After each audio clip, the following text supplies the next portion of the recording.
നമസ്തേ. നാം ഇനി ഭഗവത്ഗീതയുടെ 12-ാം അധ്യായത്തിലേക്കാണ് കടക്കുന്നത്. 11-ാം അധ്യായത്തിൻ്റെ ഒടുവിൽ കൃഷ്ണൻ പറഞ്ഞു നിർത്തിയത്, എന്നെ തന്നെ നിരന്തരം ഭക്തിയോടുകൂടി ഉപാസിക്കുന്നവർ എന്നെ തന്നെ പ്രാപിക്കും. അവർ നിർവൈരരായിരിക്കണം. അതുപോലെ തന്നെ നിസ്സംഗരായി സംഘരഹിതരായി കർമ്മം ചെയ്യുന്നവരായിരിക്കണം. അങ്ങനെ ഉണ്ടെങ്കിൽ അവർ എന്നെ തന്നെ പ്രാപിക്കും. അപ്പോൾ അർജുനനൊരു സംശയം. അർജുനൻ്റെ സംശയത്തോടു കൂടിയാണ് ഈ അധ്യായം തുടങ്ങുന്നത്. ഭക്തിയോഗം എന്നാണ് ഈ അധ്യായത്തിൻ്റെ പേര്. ഏറ്റവും ചെറിയ അധ്യായങ്ങളിൽ ഒന്നാണ്. അതായത് 20 ശ്ലോകങ്ങളേ ഉള്ളൂ. ഇനി 15-ാം അധ്യായത്തിലും ഇതുപോലെ തന്നെ 20 ശ്ലോകങ്ങളേ ഉള്ളൂ. ഇവ രണ്ടും ഭഗവത്ഗീതയിലെ ഏറ്റവും ചെറിയ അധ്യായങ്ങളാണ്. ഇതിൽ അർജുനൻ ചോദിക്കുന്ന ചോദ്യം എന്താണെന്ന് വെച്ച് കഴിഞ്ഞാൽ, അങ്ങേ തന്നെ നിരന്തരം ഭക്തിയോടുകൂടി ഉപാസിക്കുന്നവരാണോ, അതോ അക്ഷരവും അവ്യക്തവുമായ ആ ചൈതന്യത്തെ ആരാധിക്കുന്നവരാണോ? ആരാണ് ഇവർ രണ്ടുപേരിൽ ആരാണ് ശരിയായ മാർഗം ശരിക്കും അറിയാവുന്നവർ? ശരിയായ മാർഗത്തെപ്പറ്റി അറിയാവുന്നവർ ഇവരിൽ ആരാണ്? അതാണ് അർജുനൻ്റെ ചോദ്യം. അർജുനൻ ചോദിക്കുന്നു, ഏവം സതതയുക്തായേ ഭക്താസ്ത്വാം പര്യുപാസതേ യേ ചാപി അക്ഷരമവ്യക്തം തേഷാം കേ യോഗവിത്തമാഹ. ആരാണ് ഈ രണ്ടുപേരിൽ? പറഞ്ഞ ഇത് തന്നെയാണ്. രണ്ടുപേരിൽ ആരാണ് ഏറ്റവും കൃത്യമായിട്ട് ശരിയായ പാത അറിയുന്നവർ? അതാണ്. അപ്പം ഭഗവാൻ പറയുന്നു, മയ്യാവേശ്യ മനോയേ മാം നിത്യയുക്ത ഉപാസതേ ശ്രദ്ധയാ പരയോ ഉപേത തേ മേ യുക്തതമാ മതാഹ. എന്നിൽ തന്നെ ശ്രദ്ധ അർപ്പിച്ചുകൊണ്ട്, മയ്യാവേശിത മനോ, എന്നിൽ തന്നെ മനസ്സിനെ ആവേശിച്ചുകൊണ്ട് ആരാണോ എന്നെ നിത്യയുക്തനായിട്ട് ഉപാസിക്കുന്നത്, വളരെ ഭക്തിയോടുകൂടി, ഏറ്റവും പരമമായ ഭക്തിയോടുകൂടി എന്നെ ഉപാസിക്കുന്ന അവരാണ് യുക്തതമന്മാർ. അതായത് ഏറ്റവും നന്നായി, അതായത് ശരിയായ പാത കൃത്യമായിട്ട് അറിയാവുന്നവർ അവരാണ്. എന്നിട്ട് തുടരുന്നു, അക്ഷരം അവ്യക്തവുമായിട്ടുള്ള ചൈതന്യത്തെ ഉപാസിക്കുന്നവരുടെ അവസ്ഥ എന്താണ്, അവരെവിടെയാണ് ചെന്ന് ചേരുന്നത്? ഇതിനെക്കുറിച്ചൊക്കെയാണ് ഈ അടുത്ത 2 ശ്ലോകങ്ങളിൽ പറയുന്നത്. ഏതു അക്ഷരം അനിർദ്ദേശ്യം അവ്യക്തം പര്യുപാസതേ സർവത്രകം അചിന്യം ച കൂടസ്ഥം അചലം ധ്രുവം സംനിയമ്യേന്ദ്രിയഗ്രാമം സർവത്ര സമദ്ബുദ്ധയഃ തേ പ്രാപ്നുവന്തി മാമേവ സർവഭൂതഹിതേരഥാഃ. അവര് എന്നെ തന്നെയാണ് പ്രാപിക്കാൻ പോകുന്നത്. ആരാണ്? അക്ഷരവും അനിർദ്ദേശ്യം. അനിർദ്ദേശ്യം എന്ന് ഇന്നതാണെന്ന് ചൂണ്ടിക്കാണിക്കാൻ പറ്റാത്തതാണ് അനിർദ്ദേശ്യം. അങ്ങനെ അക്ഷരവും അനിർദ്ദേശ്യവും അവ്യക്തവുമായ ആ ചൈതന്യത്തെ ആരാണ് ഉപാസിക്കുന്നുവോ അവര് എന്നെ തന്നെയാണ് പ്രാപിക്കാൻ പോകുന്നത്. അതാണ് ഇതിനകത്ത് പറയുന്നത്. 2 ശ്ലോകങ്ങളായിട്ട് പറഞ്ഞു. പക്ഷേ അവർക്കൊരു കുഴപ്പമുണ്ട്. ക്ലേശോ അധികതരോ, ക്ലേശം അധികതരമാണ്. ഈ അക്ഷരവും അവ്യക്തവും ആയതിനെ ഉപാസിക്കുന്നത് ക്ലേശമാണ്. എന്നുവെച്ചാൽ അത് ഇന്ന രൂപം എന്നുള്ളത് നമുക്ക് മനസ്സിൽ അതിനെക്കുറിച്ച് ഒരു ധ്യാനിക്കാൻ പോലും പറ്റത്തില്ല. എന്തിനെയാണ് ധ്യാനിക്കുന്നത്? നമുക്കൊരു വസ്തു ഉണ്ടെങ്കിൽ അതിനെ ധ്യാനിക്കാൻ നമുക്ക് വളരെ എളുപ്പമാണ്. ഇവിടെ ഞാനെന്ന് കൃഷ്ണൻ പറയുന്നത് നമ്മൾ ഒരിക്കലും കൃഷ്ണൻ എന്ന രൂപത്തെ അല്ല. കൃഷ്ണൻ ആരാണ്? അഹം ആത്മാ ഗുഡാകേശ സർവഭൂതാശയസ്ഥിത. സർവഭൂതങ്ങളുടെയും ഹൃദയത്തിൽ വസിക്കുന്നവനാണ് ഞാൻ. അപ്പം ഓരോ ഭൂതത്തിനും അവരവരുടെ ഹൃദയത്തിൽ കൃഷ്ണൻ ഇരിപ്പുണ്ട്. ആ കൃഷ്ണനെ പ്രാർത്ഥിക്കണമെന്നാണ്, ആ കൃഷ്ണനിൽ ശ്രദ്ധ കേന്ദ്രീകരിച്ചുകൊണ്ട് ഉപാസിക്കണമെന്നാണ് കൃഷ്ണൻ ഇവിടെ പറഞ്ഞത്. ഞാൻ എന്ന് പറഞ്ഞു കഴിഞ്ഞാൽ ആ അവരവരുടെ ഉള്ളിലുള്ള കൃഷ്ണനെയാണ്. അല്ലാതെ കൃഷ്ണൻ എന്ന് പറയുന്ന ഒരു മഹാഭാരതത്തിൽ അല്ലെങ്കിൽ ഭഗവത്ഗീതയിൽ ഒരു കഥാപാത്രം എന്നുള്ള നിലയിൽ എടുത്തിട്ടല്ല. ആ കൃഷ്ണനെ ഇങ്ങനെ രൂപങ്ങൾ ഇന്നതാണെന്ന് പറഞ്ഞുകൊണ്ടല്ല, ആ രൂപത്തെ അല്ല. ശരിക്ക് കൃഷ്ണൻ എന്ന് പറഞ്ഞ ആത്മാവാണ്. അത് ഓരോ ജീവിയിലും അവരുടെ ഹൃദയത്തിൽ വസിക്കുന്നുണ്ട്. അപ്പോൾ എല്ലാ ജീവികളും അവരവരുടെ ഹൃദയത്തിലേക്ക് നോക്കിയാൽ മതി, അത്രയേ ഉള്ളൂ. ആ ഹൃദയത്തിലുള്ള ആത്മചൈതന്യത്തെ ഉപാസിക്കണം. അതിൽ തന്നെ ശ്രദ്ധ ഊന്നിക്കൊണ്ട് ഉപാസിക്കണം. ഇതിനെക്കുറിച്ചുള്ള കൂടുതൽ കാര്യങ്ങളാണ് എങ്ങനെയാണ് കൃഷ്ണനും അതുപോലെ തന്നെ, അതായത് ഈ ശരീരവും ആത്മചൈതന്യവും തമ്മിലുള്ള ബന്ധം എന്താണെന്ന് അടുത്ത അധ്യായത്തിൽ 13-ാം അധ്യായത്തിൽ വിശദീകരിക്കുന്നുണ്ട്. ഇതിന് ശേഷമാണ് അത് വിശദീകരിക്കുന്നുള്ളത്. വളരെ ശ്രദ്ധേയമായിട്ടുള്ള ഒരു കാര്യമാണ്. കാരണം എന്ന് പറഞ്ഞാൽ എന്നെ ഞാൻ എന്ന് പറഞ്ഞിട്ട് അവിടെ പറയുന്നുണ്ട്, ഞാൻ എല്ലാവരുടെയും ഹൃദയത്തിലിരിക്കുന്ന ക്ഷേത്രജ്ഞനാണ്, ഈ ശരീരം ഒരു ക്ഷേത്രമാണ് എന്ന് പറയുന്നുണ്ട്. അത് വളരെ വളരെ ഉജ്ജ്വലമായിട്ടുള്ള പ്രസ്താവനകളാണ്. അതെല്ലാം അർത്ഥം അറിഞ്ഞ് മനസ്സിലാക്കേണ്ടവയാണ്.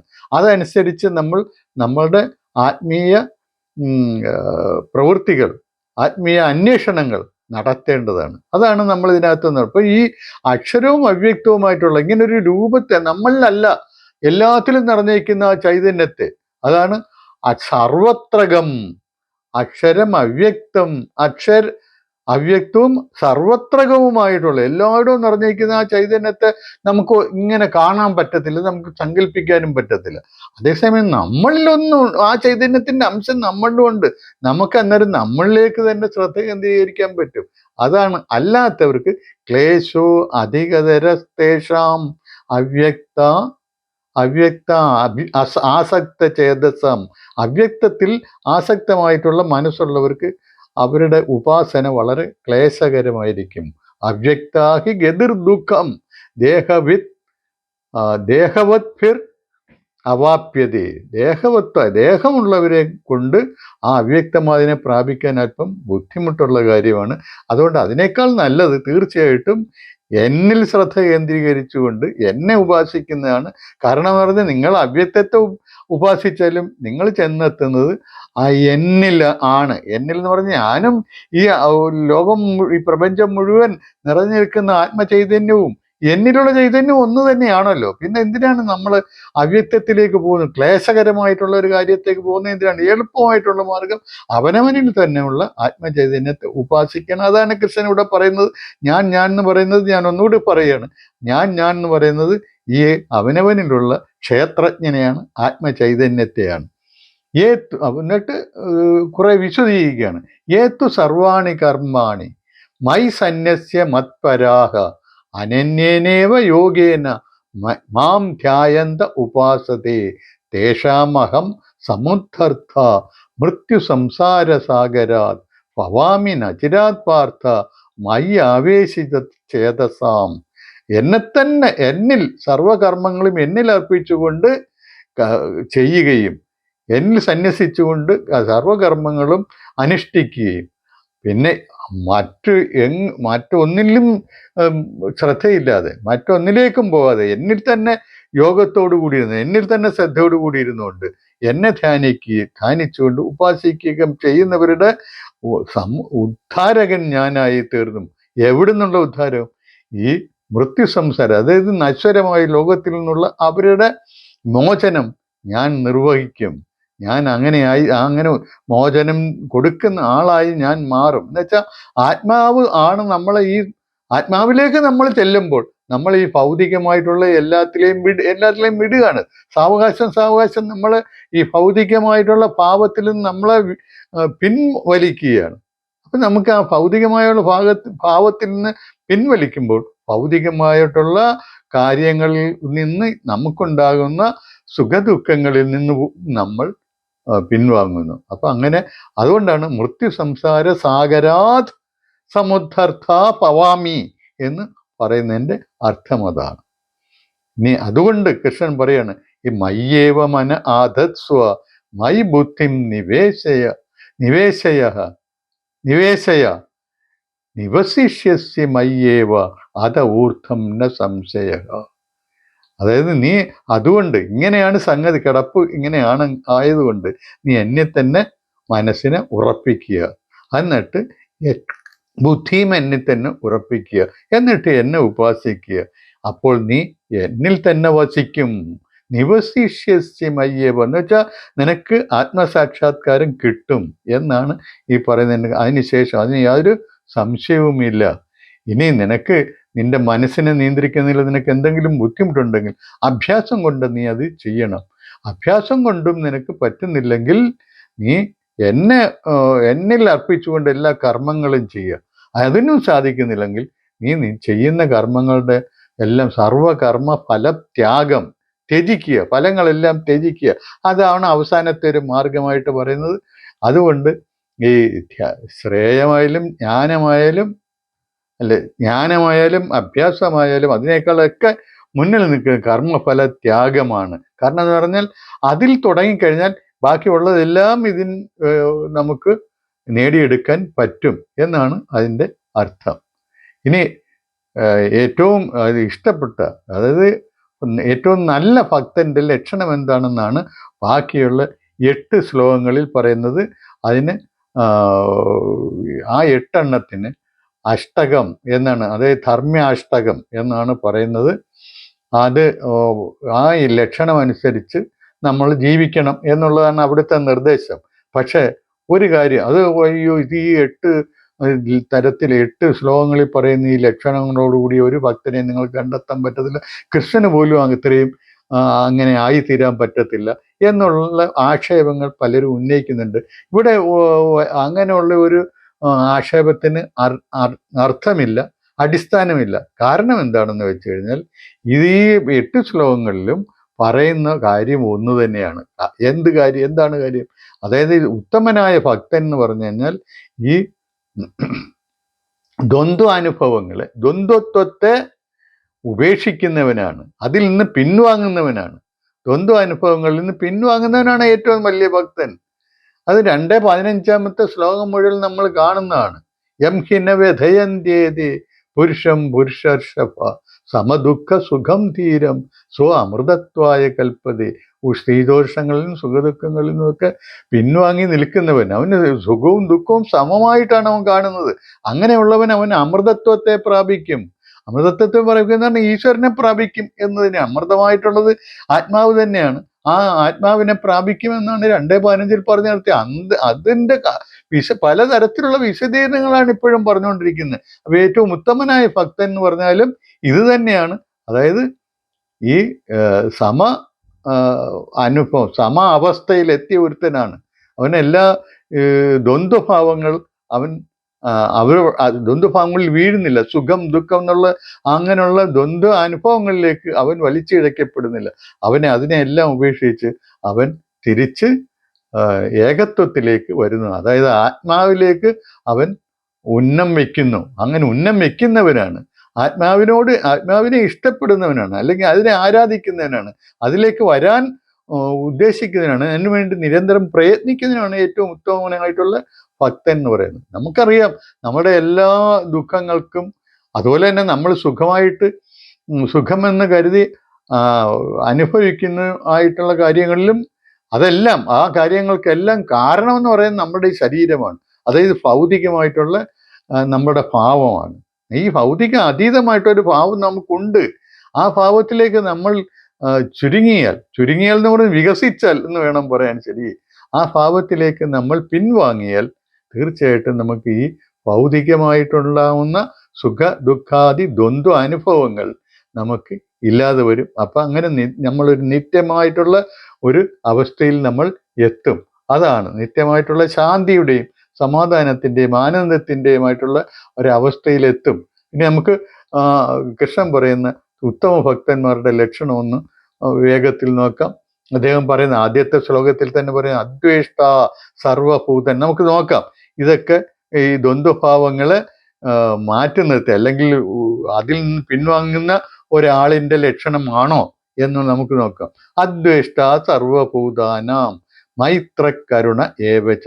എല്ലാ ഭൂതങ്ങളോടും ദ്വേഷമില്ലാത്തവനായി മാറണം. ഒരു ഭൂതത്തോടും ദ്വേഷം ഉണ്ടാകാൻ പാടില്ല.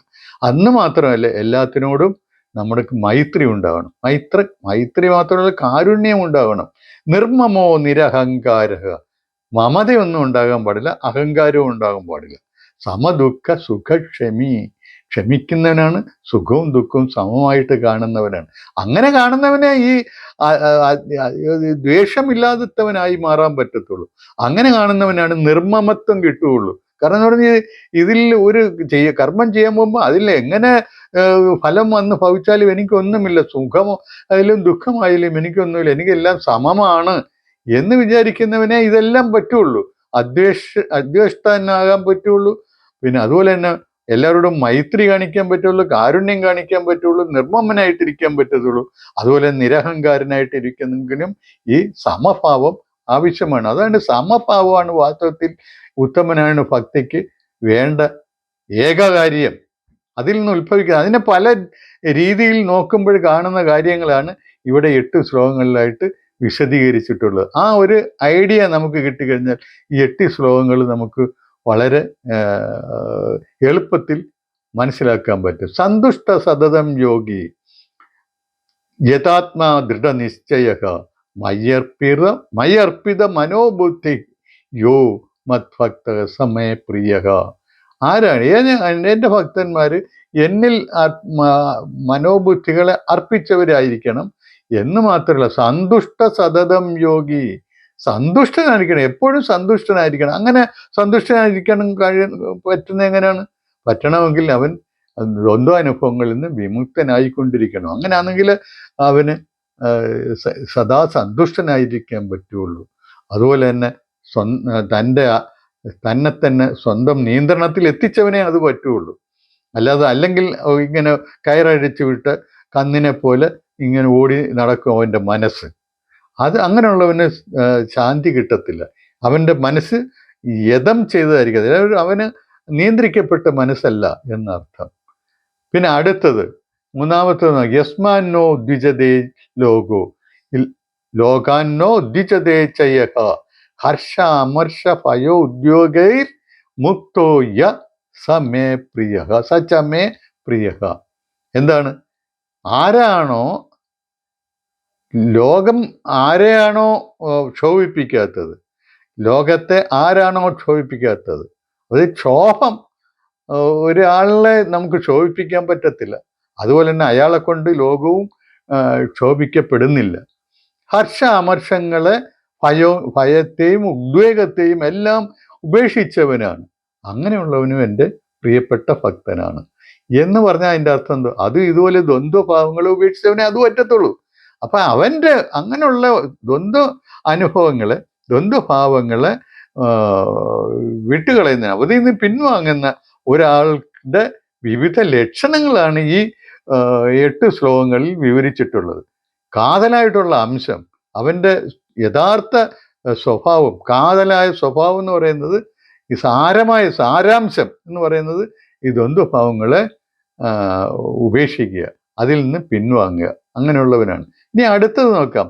അനപേക്ഷ ശുചിർദക്ഷ, ഹർഷാമർഷങ്ങളെല്ലാം ഭയ ഉദ്വേഗങ്ങളെല്ലാം വിട്ടുകളഞ്ഞ, അത് ഇപ്പോൾ പറഞ്ഞു കഴിഞ്ഞു. ഇനി അടുത്തത് അനപേക്ഷ ശുചിർദക്ഷ. അനപേക്ഷ എന്ന് വെച്ചാൽ എന്തെങ്കിലും വേണമെന്നുള്ള ഒരു ആഗ്രഹമില്ല. ശുചിർദക്ഷ, ശുചി എന്ന് വെച്ചാൽ മനസ്സ് വളരെ ശുദ്ധമായിരിക്കും. ദക്ഷ എന്ന് പറഞ്ഞു കഴിഞ്ഞാൽ നല്ല നൈപുണ്യമുള്ളവനായിരിക്കും. ഉദാസീനോ ഗതവ്യഥ, വ്യഥയൊന്നുമില്ല അയാൾക്ക്. അങ്ങനെ വരണമെന്നുണ്ടെങ്കിൽ എന്താണ്? അത് ദ്വന്ദ്വഭാവങ്ങളെ ഉപേക്ഷിച്ചിരിക്കണം. ഉദാസീനാണ്, എങ്ങനെ വന്നാലും എനിക്കൊന്നുമില്ല. എല്ലാം ഈ ഒരു കേന്ദ്ര ബിന്ദുവിൽ തൊട്ടുള്ള വിവരണങ്ങളാണ്. ഒരു കേന്ദ്ര ബിന്ദുവിലേക്കാണ് ഈ വിവരണങ്ങളെല്ലാം എത്തുന്നത്. അതാണ് ദ്വന്ദ്വാതീതനായി തീരുക എന്നുള്ളത്. നിർദ്വന്ദ്വോ നിത്യസത്വസ്ഥോ നിര്യോഗക്ഷേമ ആത്മാവെന്നാണ് കൃഷ്ണൻ 2-ാം അധ്യായത്തിൽ 2:45 അർജുനനോട് പറയുന്നത്. അപ്പം അതാണ്, നിർദ്വന്ദ്വനാകണം, സർവ ആരംഭ പരിത്യാഗി. അപ്പൊ അങ്ങനെയുള്ളവന് കർമ്മം ചെയ്യണമെന്നൊന്നും അവനില്ല. അവൻ പിന്നെ കർമ്മം ചെയ്യുന്നത് എന്തിനാണ്? അവൻ ലോകനന്മയ്ക്ക് വേണ്ടിയാണ് കർമ്മം ചെയ്യുന്നത്. അങ്ങനെയുള്ളവൻ യോ മത്ഭക്തക സമയപ്രിയ. അങ്ങനെയുള്ള ഭക്തൻ ആരാണ്? അവനും എനിക്ക് പ്രിയപ്പെട്ടവനാണ്. യോ ന ഹൃഷ്യതി ന ദേഷ്ടി ന ശോചതി ന കാക്ഷതി ശുഭാശുഭ പരിത്യാഗി ഭക്തിമാൻ യ സമയപ്രിയ. ഒരാൾ ഹർഷിക്കുകയോ ദ്വേഷിക്കുകയോ ചെയ്യാത്ത അങ്ങനെയുള്ളവനെ ആയിരിക്കും. എങ്ങനെയുള്ളവനായിരിക്കും? ദ്വന്ദ്വാതീതനായിരിക്കും. ന ശോചതി ന കാക്ഷതി, അത് തന്നെയാണ്. ശോചിക്കുന്നതുമില്ല, കാക്ഷിക്കുന്നതുമില്ല. ശുഭാശുഭ പരിത്യാഗി, എല്ലാം അത് തന്നെയാണ് പറഞ്ഞുകൊണ്ടുവരുന്നത്. അങ്ങനെയുള്ള ഭക്തിമാനായിട്ടുള്ള ആള് എനിക്ക് വളരെ പ്രിയപ്പെട്ടവനാണ്. സമശത്രൗച മിത്രേച്ച, സമശത്രൗച മിത്രേച്ച, ശത്രു ആയാലും മിത്രമായാലും എനിക്ക് ഒരുപോലാണ്. അങ്ങനെ വരണമെന്നില്ല, ദ്വന്ദ്വാതീതനായിരിക്കണം. യഥാ സമശത്രൗ ച മിത്രേ ച തഥാ മാന അപമാനയോഹു. നമ്മളെ മാനിച്ചാലും, അതായത് നമ്മളെ ബഹുമാനിച്ചാലും അപമാനിച്ചാലും ഒരു വ്യത്യാസവും നമ്മളിൽ ഉണ്ടാവില്ല. അങ്ങനെ വരണമെങ്കിലും ദ്വന്ദ്വാതീതനായിരിക്കണം. ശീതോഷ്ണ സുഖ ദുഃഖേഷു സമഹ. അപ്പൊ ശീതോഷ്ണം സുഖ ദുഃഖങ്ങൾ അതാണ് 2:15 പറഞ്ഞിട്ടുള്ളത്. 2:14, 15 ഒക്കെ പറഞ്ഞിട്ടുള്ളത് അത് തന്നെയാണ്. സമ സംഘവിവർജിത, സംഘമില്ലാത്തവനായിരിക്കുക. അപ്പൊ ഇതെല്ലാം അത് തന്നെയാണ്. ഇനി അടുത്തത് പറയുന്നതും അത് തന്നെയാണ്. ദ്വന്ദ്വാതീതനായിട്ട് മാറുന്നതാണ് അടുത്തത് പറഞ്ഞിരിക്കുന്നത്. തുല്യ നിന്ദ സ്തുതിർ മൗനി. നിന്ദയും സ്തുതിയും തുല്യമായിട്ട് കാണുന്നവൻ മൗനി എന്ന് വെച്ചാൽ ഒരുപാട് കാര്യങ്ങൾ ഇങ്ങനെ ആവശ്യമില്ലാത്ത കാര്യങ്ങളും പറഞ്ഞുകൊണ്ട് നടക്കാത്തവൻ. സന്തുഷ്ടോ ഏന കേനചിത്ത്. എന്ത് കിട്ടിയാലും സന്തുഷ്ടമാണ്. അനികേത സ്ഥിരമതി. ഒരിടത്ത് സ്ഥിരമായിട്ടുള്ള താമസമൊന്നുമില്ല, എവിടെ വേണമെങ്കിലും താമസിക്കും. എനിക്ക് സ്ഥിരമായിട്ട് എൻ്റെ ഈ കൊട്ടാരത്തിൽ തന്നെ താമസിക്കണം അങ്ങനെയുള്ളതൊന്നുമില്ല. സ്ഥിരമതി, അചഞ്ചലമായിട്ടുള്ള ബുദ്ധിയോട് കൂടിയവനാണ്. ഭക്തിമാൻ മേ പ്രിയോ നരഹ. അങ്ങനെയുള്ള ഭക്തിമാൻ എനിക്ക് പ്രിയപ്പെട്ട മനുഷ്യനാണ്. ഏതു ധർമ്മ്യ അമൃതമിതം. അമൃതാഷ്ടകം എന്നാണ് ഞാൻ ആദ്യം പറഞ്ഞ ധർമ്മ്യാഷ്ടകം. അമൃതാഷ്ടകം എന്നാണ് ഈ 8 എണ്ണത്തിൻ്റെ പേര്. ഏതു ധർമ്മ്യ അമൃതമിതം. ഇങ്ങനെ അനുഷ്ഠിക്കേണ്ടതായിട്ടുള്ള ഈ 8 ധർമ്മ്യ അമൃതമായിട്ടുള്ളത്, അനുഷ്ഠിക്കേണ്ടതായിട്ടുള്ള കാര്യം അമൃതാഷ്ടകം എന്നാണ് പറയുന്നത്. യഥോക്തം പരിഉപാസതേ. ഈ പറഞ്ഞതുപോലെ ഉപാസിച്ചാൽ ശ്രദ്ധധാന മത്പരമ ഭക്താത്തെ അതീവം. വളരെ ഭക്തിയുള്ളവൻ, എന്നിൽ തന്നെ ശ്രദ്ധയൂന്നിയവൻ, അവൻ എൻ്റെ ഭക്തന്മാരിൽ എനിക്ക് പ്രിയപ്പെട്ടവനാണ്. ഇതാണ് ഇവിടെ പറയുന്നത്. ഇത്രയും കാര്യങ്ങളാണ് ഇതിൻ്റെ ഈ അമൃതാഷ്ടകം എന്ന് പറഞ്ഞു കഴിഞ്ഞാൽ ആകെ എല്ലാത്തിൻ്റെ അതിൻ്റെ കേന്ദ്ര ബിന്ദു എന്ന് പറഞ്ഞു കഴിഞ്ഞാൽ ഈ ദ്വന്ദ്വാതീതത്വം കൈവരിക്കുക എന്നുള്ളതാണ്. അതിൻ്റെ വിവിധ ലക്ഷണങ്ങളാണ് ഈ പറഞ്ഞത്. പല പല വശങ്ങളിൽ നിന്ന് നോക്കുന്നു എന്നുള്ളതേ ഉള്ളൂ. അപ്പൊ അങ്ങനെ അമൃതാശ അവരാണ് അങ്ങനെയുള്ളവനാണ് വാസ്തവത്തിൽ ഉത്തമനായ ഭക്തൻ. അയാൾ ആത്മസാക്ഷാത്കാരം നേടുക തന്നെ ചെയ്യും എന്നാണ് കൃഷ്ണൻ ഇവിടെ പറയുന്നത്. ഇനി ഞാൻ എന്ന് പറഞ്ഞില്ലേ, എന്നെ തന്നെ ഉപാസിക്കണം, എനിക്ക് വളരെ ഇഷ്ടമാണെന്നൊക്കെ പറഞ്ഞില്ലേ, ആ ഞാൻ ആരാണെന്നുള്ളതാണ് അടുത്ത അത് 13-ാം അധ്യായത്തിൽ വിശദീകരിക്കാൻ പോകുന്നത്. അത് ഞാൻ നേരത്തെ പറഞ്ഞതുപോലെ ഈ അവനവനിൽ തന്നെയുള്ള കൃഷ്ണ ചൈതന്യമാണ്, അത് ആത്മചൈതന്യമാണ് ഈ പറയുന്നത്. കൃഷ്ണൻ തന്നെ പറഞ്ഞിട്ടുണ്ട് 10-ാം അധ്യായത്തിൽ 10:20 അതാണ് പറയുന്നത്. അഹമാത്മാ ഗുഡാകേശ സർവഭൂത ആശയസ്ഥിത. എല്ലാ ഭൂതങ്ങളുടെയും ഹൃദയത്തിൽ ഞാൻ ഉണ്ട്. അപ്പൊ അങ്ങനെ ഇരിക്കുന്ന ആത്മാവാണ് ഞാൻ. അപ്പൊ ഞാൻ എന്ന് പറഞ്ഞു കഴിഞ്ഞാൽ അവനവന്റെ ഹൃദയത്തിൽ ഇരിക്കുന്ന ആത്മാവിനെ ആണ് ഉദ്ദേശിക്കുന്നത്. ആ ആത്മാവിൽ ശ്രദ്ധ കേന്ദ്രീകരിച്ചുകൊണ്ട് വേണം എല്ലാ കർമ്മങ്ങളും ചെയ്യാൻ, ഉപാസിക്കാൻ. ആത്മാവിലേക്ക് കർമ്മഫലങ്ങൾ സമർപ്പിച്ചുകൊണ്ട് വേണം കർമ്മം ചെയ്യാൻ, അതുപോലെ തന്നെ ഉപാസന ചെയ്യാൻ. അങ്ങനെയുള്ളവർ ഒന്ന് കിട്ടണമെന്നും പറഞ്ഞ് നമ്മൾ ഓരോ കാര്യങ്ങൾ ചെയ്താൽ അത് കിട്ടുക തന്നെ ചെയ്യും. നമ്മുടെ അർപ്പണബോധത്തിൻ്റെ, നമ്മുടെ അധ്വാനത്തിൻ്റെ, നമ്മുടെ കർമ്മത്തിൻ്റെ ഒരു ശക്തി പോലെ ഇരിക്കും. അങ്ങനെ നമ്മൾ ആ ലക്ഷ്യത്തെ പ്രാപിക്കുന്നതിന് നമ്മളെ പര്യാപ്തരാക്കുന്നത്. അപ്പം ഇനി അടുത്തത് 13-ാം അധ്യായത്തിലേക്ക് കടക്കാം അടുത്ത എപ്പിസോഡിൽ. നന്ദി, നമസ്കാരം.